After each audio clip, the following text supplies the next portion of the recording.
Hi, everyone. Welcome to the Biz Dev Podcast, the podcast about developing your business. I'm David Baxter, your host, and I am joined. Hello. You're by, joining something like that. Gary Voigt is with us per usual. I will not make fun of him this week. Well, I mean, it's so easy, but it is his 2-year anniversary officially with Big Pixel. So I'll be nice to him. Congrats for putting up with me for 2 years. Yeah. I mean, it's been trying. Every no day doubt. is a struggle, but I get through. I feel like I should, get like a chip or something. Like I've survived 2 years. A sticker Or a t-shirt at least. Can we put a sticker of make the t-shirt that covers your whole face? T-shirt. Yeah. Just a mask. The problem is, I'm going to tell Gary this. Now that you've hit 2 years, I have to fire you tomorrow. So it's just, so this is kind of a farewell podcast for you as well. So congrats and see you later. Wow. Okay. Well, should I just keep going or? Yeah, you have to finish the podcast. You don't get fired till tomorrow. Okay. So don't get weepy or anything, because Peter needs a good podcast out of you before your last day. Totally out of the blue, but I was in a situation with a previous employer where it was like, hey, we know we kind of just let you go this morning, but if you can finish up that one project before you leave today. No joke. That is awesome. I'm sure you did a fabulous job on that last project too. I'm sure 100% effort. Top-notch effort, right? We are joined by Peter Mann, who is the CEO of Oransi. And I will tell you, he is our first client we have ever had on the podcast. It was complete coincidence, but Peter is joining us. That is a fun title you get to have, our first client ever. And we're not going to talk about that specifically, but it was coincidence that we reached out. It'd be odd if he had to, air dirty laundry about working with us on our podcast. Yeah. Don't hire Big Pixel. They are not great. No. Yeah, glad you guys got me on because, man, I got some stuff to say. I've been wanting to get this off my chest for a long time. So how are you, Peter? I'm doing great. Yeah. How are you? I cannot complain. We just got back. We had a fun weekend. I had all of our employees, well, almost all the important ones. No, I'm just kidding. Sorry, Christy, don't kill me. All the ones that could make it. For our 10-year anniversary party. I got to meet some of the people I hadn't met before. I've met most of the people beforehand. And now I've met all but one, I guess. There's one left that I have not met, and that's Christy. But it was really, really nice. We went to Gatlinburg and we're in one of those big old houses up there in the mountains. And it was lovely just hanging out. We didn't do anything specifically. I will say, I'd never been to Gatlinburg. That is Myrtle Beach without the beach. That is an intense town. Or if you're from Florida, it's Kissimmee without, the flatness. It's Kissimmee with mountains in the background. We did the scenic coaster, which I'd never done one of those before. It's basically a very slow roller coaster that goes up into a mountain and kind of just spins around and stuff. They use a lot of gravity rather than chains and stuff. It was very cool. I have a video of my wife getting mad at me because I was filming it, which you're not supposed to do, by the way. I'm filming it because it's like, it's slow. It's no big deal. And she's like, are you holding on to the rail? Stop it. Stop recording right now. I have this all on this video. I'm like, it's fine. It's fine. No. Oh, it's good stuff. Anyway. So that was a lot of fun. It was good seeing everybody for the first time. Because one of the things as being a remote company is you have this weird thing where you don't know your employees. And that's strange. Are you guys all, like, Peter, how's your company structured? Are you all in an office? Are you all over?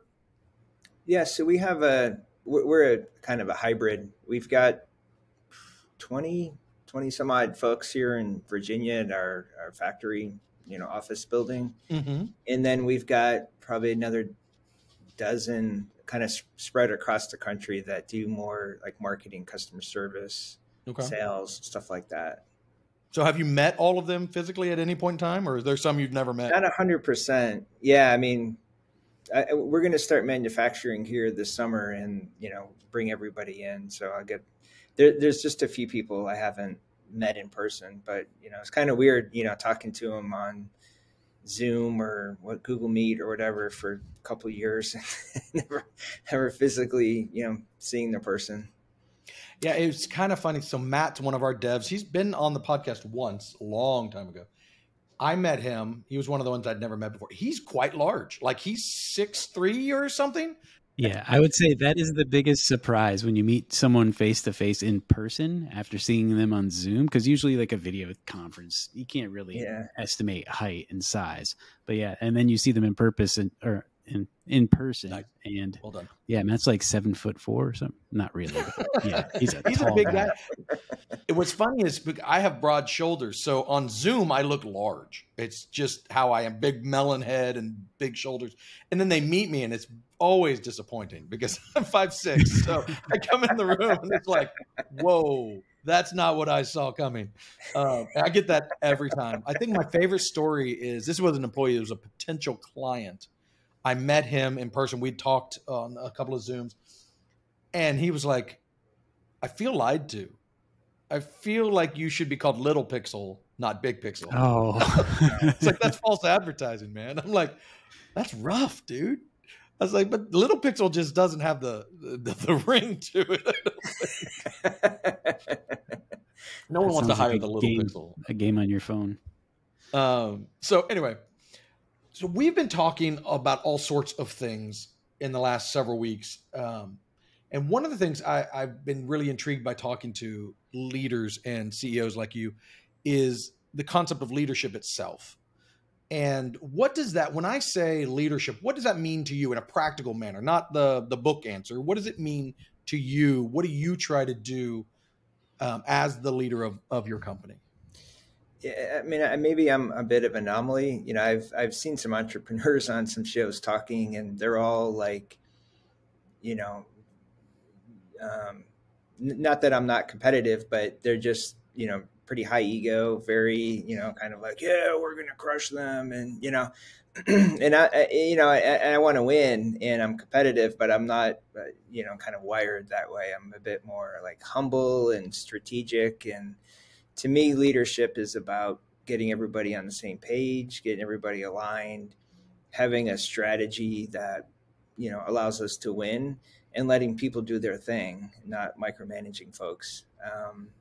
It's not getting up and, you know, I was watching, I don't know if you watched Succession, and I've heard of it, but I've not seen it, no. Oh yeah, they had the guy, I guess it's like the Murdoch family-ish kind of a story, you know, and they get up and they scream and do all that. And, you know, I'm just, you know, that's not how I am. It's more of, you know, give people the tools they need to be successful, and point people in the right direction, and have everybody pull together.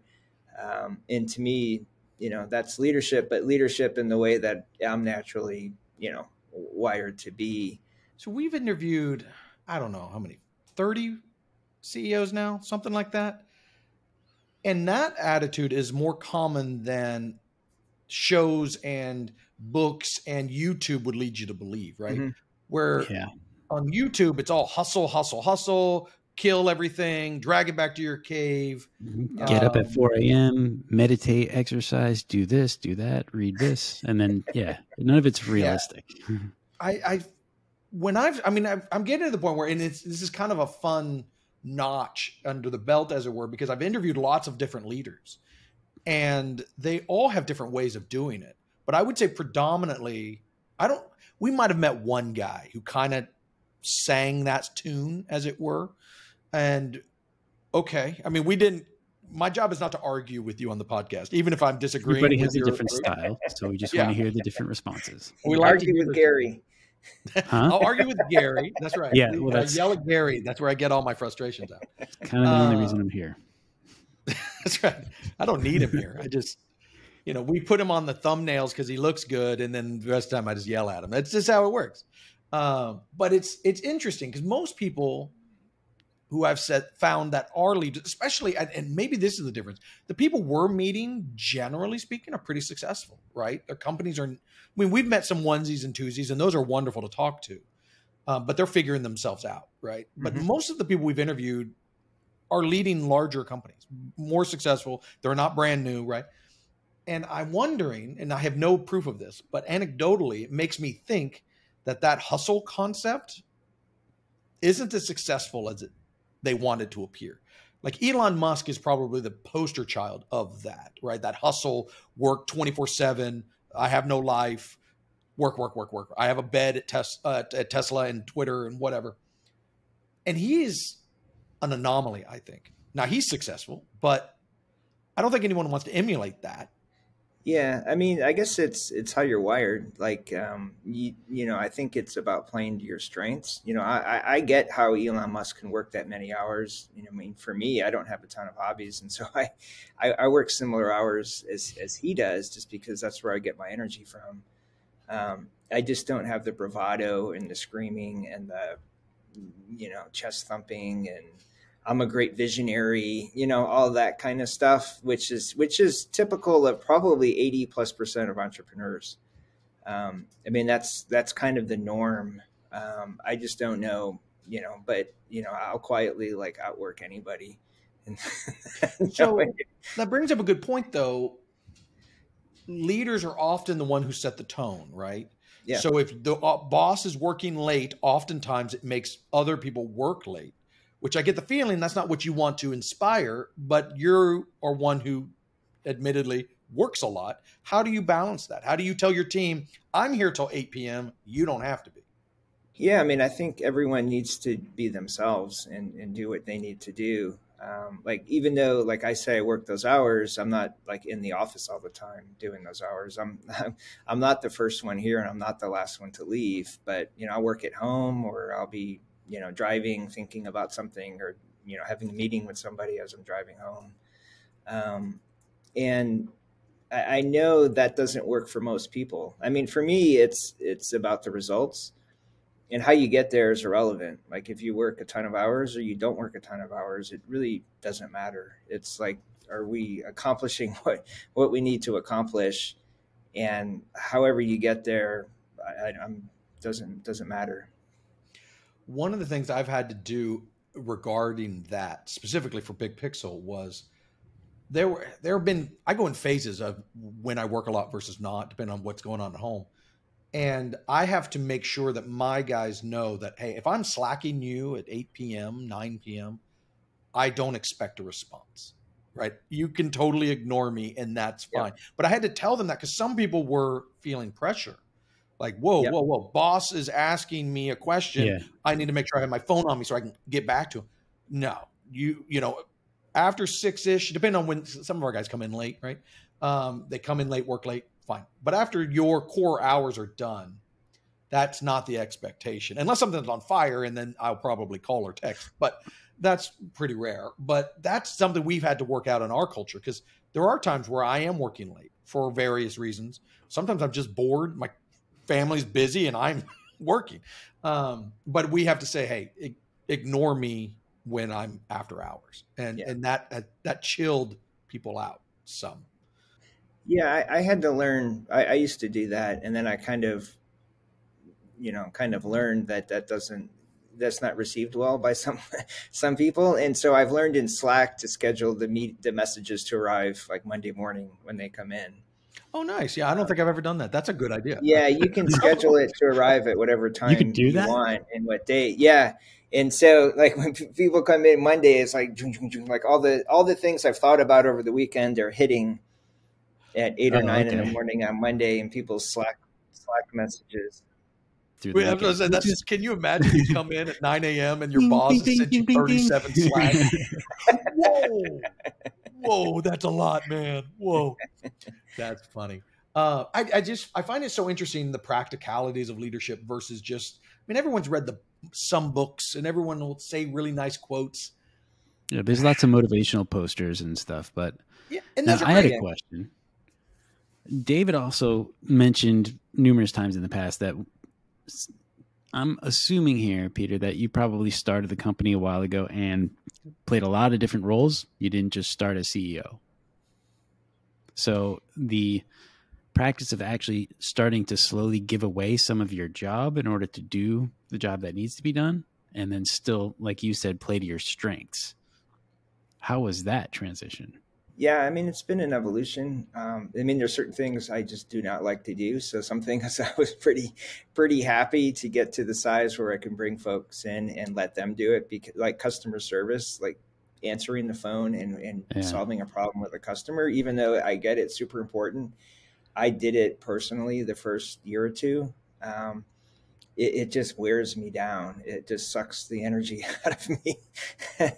um, I'm just not set up for that particular job, even though it's super important. You know, when we started, I outsourced a lot of the functions, but customer service was one that I did not outsource. And so those were the first hires. A lot of marketing functions you can outsource to agencies, and kind of get good results for a lower cost than hiring in a person. But at some point you get to a point where those costs may not scale properly, depending upon what the function is. And so, you know, for me, it's more the mindset of, you know, having goals and figuring out like where you want to get to, and then how do you get there. And I'm kind of naturally, I guess, set up to where I can do a lot of the jobs, and I have done pretty much all the jobs. But I know I'm not the best person for those jobs. And, you know, if there's someone that can, you know, do it better, it's not the best use of time to do all those things anyways. It's going to hold you back. And so you have to be able to let things go and let other people step up and, you know, do the functions. Otherwise, you know, you're never going to grow as an org. You're going to top out as an organization because there's only so many hours in the day that you can do things. And so I think once you realize that, it's like you have no choice but to bring people in that, you know, can do certain functions. The follow-up to that is how was it when you have to start giving away the things you are good at? That's been the hardest for me, right? Because you have things that only the leader can do, and you've got to focus on those things. But some of the operational things, for instance, that you are good at and enjoy doing, but you've got to do this leader stuff. You got to go and do CEO stuff that's taking a lot of time. So you've got to hire in for that. How was that transition for you? Yeah, again, I was, you know, so before I started in entrepreneurship, I worked for two Fortune 100 tech companies, Tech Data and Dell. And those are monstrous organizations with just, I don't know how many thousands of people. And so, I mean, that's a machine. And so to go from that to being like at first a one-shop entrepreneur, it's like you do everything. And so there's a point where it's like, it was almost a relief to not have to do all of these functions. It just gets, nobody is set up to do all of those jobs really well. And so for me, it's more of the success of the company depends on, you know, getting out of the way, I think. Yeah. You know, when I look at, you know, so I never took a business class in my life, but I kind of learned how operations and marketing and finance works through those larger companies. And I see how they're organized and structured. And so starting off as an entrepreneur is like, how do I work towards that? And part of it naturally is just not doing everything, and bringing in good people that, you know, can do as good or better job than you can. I want to transition a little bit and talk about Oransi and how it got started initially. So you are the founder, or were you brought in? How did you get into that? I mean, you had this idea, I'm an entrepreneur, I want to make air filters. How did that get started? Yeah, so I mean, I'll back up a little bit. So I was at Dell during the .com bubble burst, which was, tech was not a fun place to be. We were just doing round after round of layoffs. And so I co-founded an e-commerce business with another guy. I was in Austin, Texas at the time. And, you know, we built that from 0 to, I don't know, 14 million or so. And then I sold my part of that to create Oransi. Okay. And I was interested in, you know, creating a brand that was focused on indoor air quality, because my son, you know, when he was an infant, struggled with asthma, and that was pretty impactful. And, you know, and that's kind of how it got started. So I had this seed funding, so I wasn't having to go out and raise money. It was more just like get the business started, get some products designed and produced, and then set up the website and start selling. And so when I was at Dell, one of my jobs was, you know, developing functionality for Dell.com.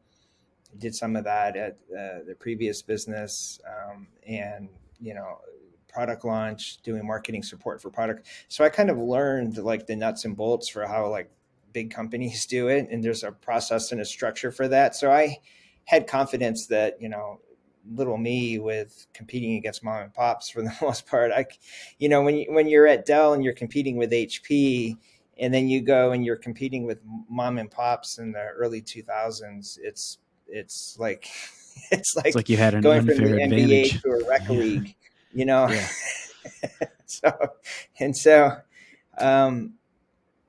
Even though I didn't know how everything worked, you can kind of figure things out. The business is business. I kind of just slowly built it over time as a direct to consumer e-commerce business. Back in the early days, in the early 2000s, you could advertise on Google for 5 cents a click. It was like super cheap. Yeah. It's not that way anymore, but it's like, no, it is not. No. And so, and it kind of grew. And then when COVID hit, the air purifier market just exploded because, there's more demand than supply when, people are trying to clean the air and get rid of this virus.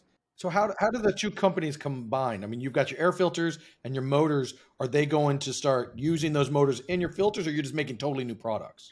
We're making completely, to reshore, we're making completely new products, but with the electric motors that we're making in-house. So are you involved in that engineering design thing? There's involved because you're the boss, I get, but are you an engineer? Or is that this partner and other people at your company who are really doing it? So when we merged, equal partners with Mo, who is the motor guy.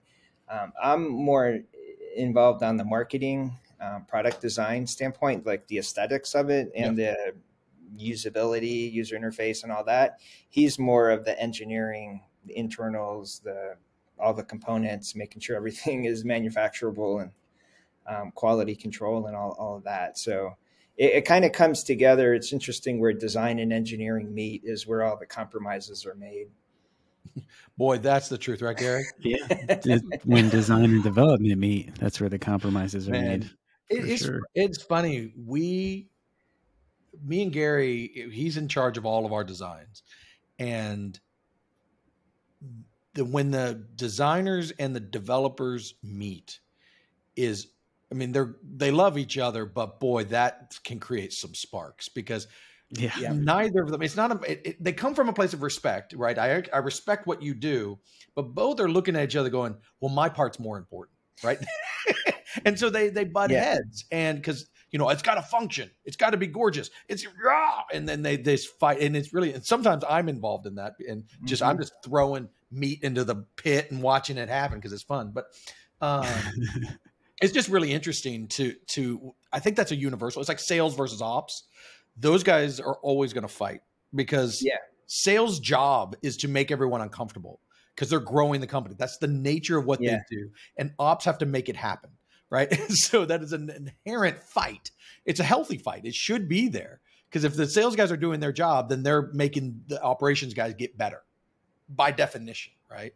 And the same with design and development. If a designer is doing a good job, then the development, not easier, but it's better. It's a better product at the end, and everyone respects that. But getting there can be super painful sometimes. Yeah, and oftentimes what one side wants to do makes the other side's piece worse.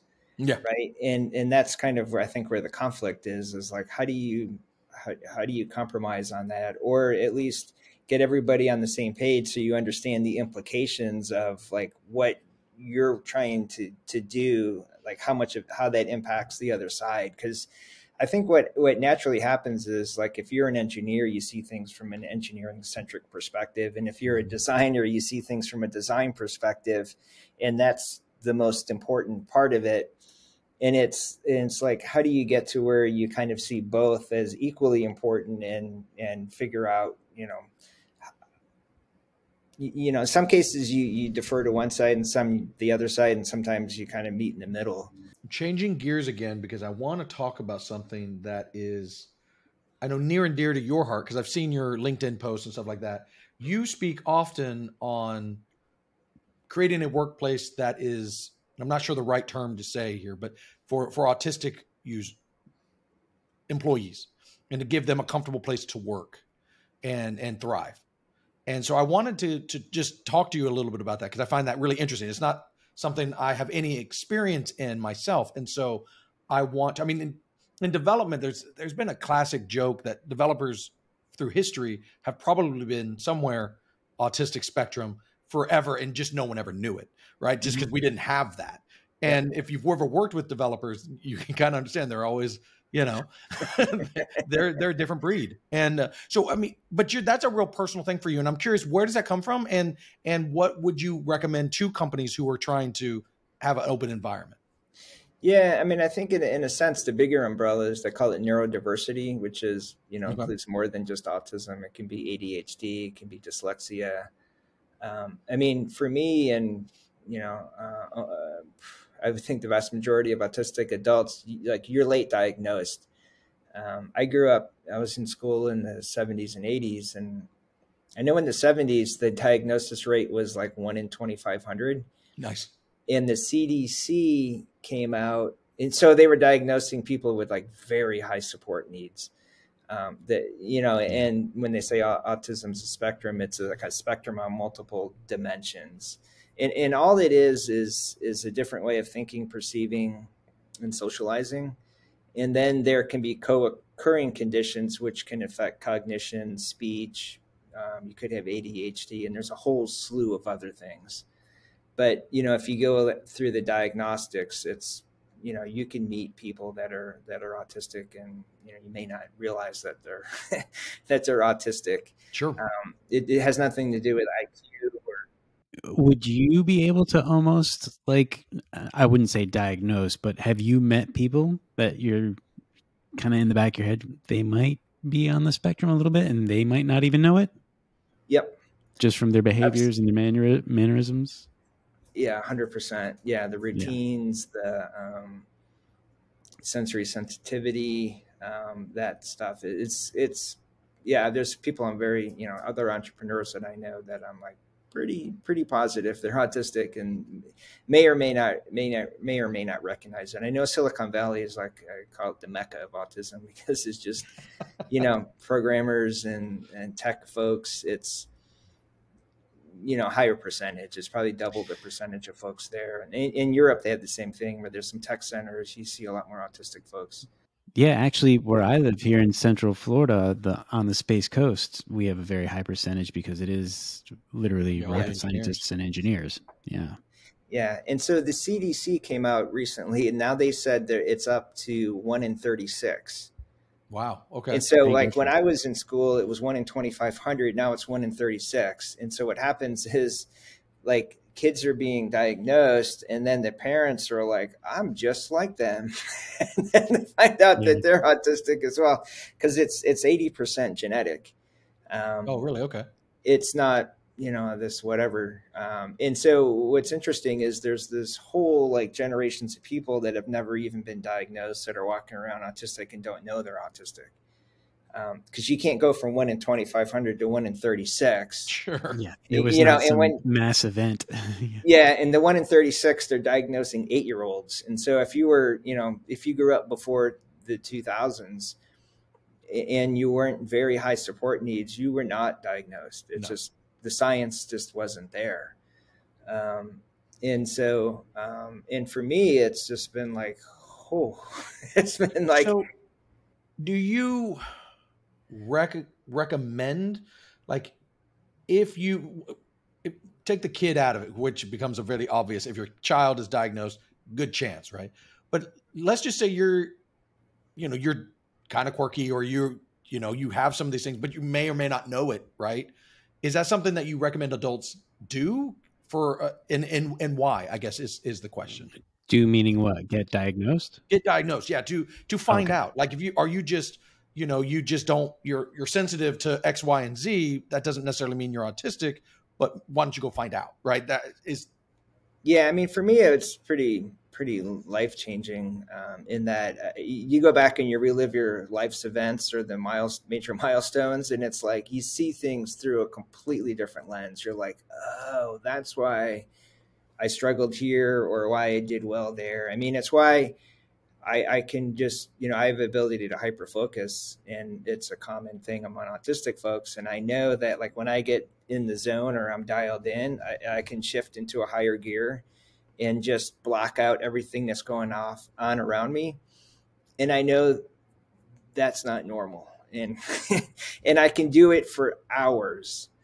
And I don't have a lot of hobbies. You tend to have restricted interests. I like work and I like marketing and so for me, working is where I get my dopamine from. It's like a social person going to a party. Mm-hmm. Like imagine getting that in social interaction, but feeling that from your work. And so I don't know if I'm necessarily smarter than anyone, but it's like I'm just wired to put in tons of time and work. And Elon Musk, I think, is the same way, where it's like, it's not crazy that he can work 80 to 100 hours a week if that's where you get your dopamine from. Yeah, that's what gives you enjoyment. Yeah, and the challenge with like the autism diagnosis is it's really geared to kids. Like so what happened with me is my wife was watching the CBS morning show, and they had a woman that was autistic, and she described her traits, and she's like, you need to see this. And so I watched it. Wow. And I was like, oh, that is me. And then I went online, and there's a number of online assessments you can take. There's one, the best one is a 50 question, I don't know, AQ test or something. It's interesting. It's developed by this guy, Simon Baron-Cohen. He's related to Sacha Baron-Cohen. I was about to say, I know that name. Okay. Yeah, he's this Cambridge professor that's, does a lot of research into autism. So he has a 50 question test, and, the typical person scores, I guess, 16 to 18. They have, some autistic type traits on average, but the autistic people tend to score above 30. And I took it and I scored a 43. No, 50. Nice. And so I was like, oh, that's a sign. And then I took a bunch of other screening, assessments, and scored similarly in all of them. If you can give us 3 pieces of advice for any new entrepreneur or someone looking to start their own business, what would you say those top 3 pieces of advice are? Yeah. I mean, for me, I would say, like, if, especially if you're younger, I think your career is like a 50-year career, and you have to think about that in terms of, if you're in your 20s, you could easily work 40, 50 years. And you don't have to crush it in year 1. It's like you have to, I would say 2, things take longer and cost more than you ever think that they would. We've been developing this motor technology and this new air purifier for 2 to 3 years. Like it's, if I went to China, you'd probably do it in a year or less. And it's, but we're trying to do it, in a different way. And it's just a little bit more complex, and it's costing significantly more than I would have thought. And so you have to really be patient to get through the process. And, as an entrepreneur, if you're, we make physical products, and, I've worked for the big companies, and, there's advantages of being a big brand. Like you've got brand awareness, and when you're starting off, nobody knows about you. And what I've learned is advertising and marketing can be really expensive. And what you want to do is you got to build marketing into your product. You want people to talk about your product, because word of mouth is 10 times more effective than any other form of advertising. You can't make a Me Too product and then go out and advertise it and expect everybody to love it and talk about it, because nobody cares about you or your product. And you just have to make it as good as it can be, and you have to make it differentiated so somebody would want to buy it and ideally talk about it. Those are 3 very practical and real world answers, and probably the best we've had in quite a while. The one about the things taking longer and costing more. That's so true. I love the putting your marketing in your product. I mean, so we obviously know a bit about Oransi, just because we've worked with you guys, but I will say, tooling around on your website and stuff like that, air purifiers typically are not pretty, and yours are. And that's, Yeah. I mean, it's still an air purifier. It has to look a certain way to do its function. But I've always been caught, and I think you're living that edict where put your marketing inside of your product. I love that phrase, because people talk about your stuff, I'm sure, more than the boring beige or gray box or black box that most of these are, that are meant to be hidden, when yours has a design appeal to it where you're not ashamed to have that in your room. You know what I'm saying? And I think that makes people talk about it just by its very nature. And I think that's, it's very cool. I mean, it's great advice. Their aesthetics and the style of them, definitely. If someone walks in the house and sees one, they're going to be like, oh, what is that? Yeah, they're going to ask about it for sure. Well, thank you so much, Peter. This has been wonderful. I've enjoyed talking to you as always. But I do want to leave it open. If people want to find out about you and Oransi and all of that good stuff, where would they go? Sure. Yeah, our website is oransi.com, or ANSI, and you can find me on LinkedIn, Peter-Mann, MANN. We're going to put those links in our show notes for everything we publish, including the video here and the podcast, so everybody can check those out as well. And I just did want to say, Peter, we learned more about you than we did when you were a client of ours, and it was a great conversation, and it was very cool to talk to you. The questions you ask on this podcast are totally different than what you talk about when you work together. It is really interesting. Yeah. Yes. Yeah. When you work, it's like, let's get this project done. Yeah. Let's get it done. I don't care about your kids. Let's get this done. Right. I mean, this is such an interesting view of this. Anyway, if anybody wants to get in touch with us, they can leave comments below this video, or they can email us at hello@thebigpixel.net, or they can reach out to any one of our social media channels. Those are going to be linked below this as well. Well, all right. On that note, I think we are about done. Thank you again, Peter, for joining us. It's been a lot of fun. Yep. Thanks, guys. All right. We will see you guys next week.